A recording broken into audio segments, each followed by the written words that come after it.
उन्हीं की भाषा में जवाब दे सके। उसने दिन रात एक कर दिए। एक दिन सब साथ में बैठकर टीवी देख रहे थे, तभी रेणु सबके लिए बिरयानी बनाकर लाती है, लेकिन सास को बिरयानी भाती नहीं।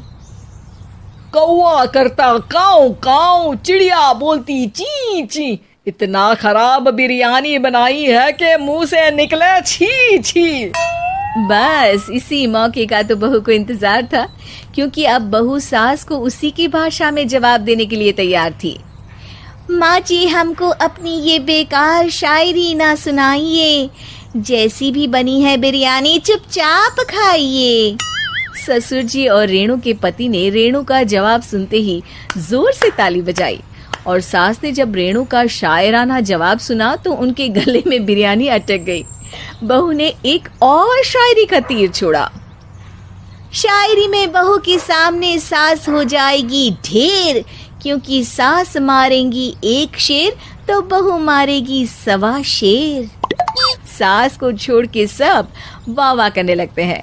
आज पहली बार सास को नहले पे दहला मिला था और रेणु ने सास का मुंह चुप करा दिया था। अगले दिन रेणु का पति उससे कहता है, अरे वाह, तुमने तो माँ की बोलती बंद कर दी, मजा आ गया। अब मेरे लिए कुछ बना दो, खाकर मैं काम पर चला जाऊं।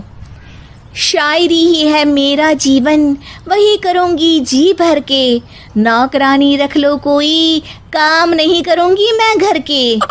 अरे तुम क्या माँ जैसी हरकतें करने लगी, सीधे सीधे बात करो ना। हो गई कल शायरी, रोज थोड़ी ना करोगी।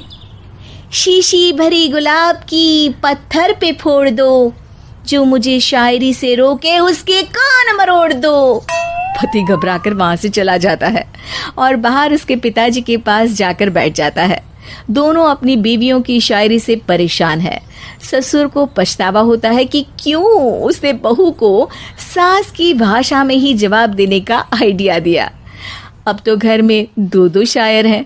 दोनों एक साथ दुखी स्वर में कहते हैं, हम दोनों की ही बीवियां जब से शायर हो गई है, क्या बताएं, जिंदगी एक फटा हुआ टायर हो गई है।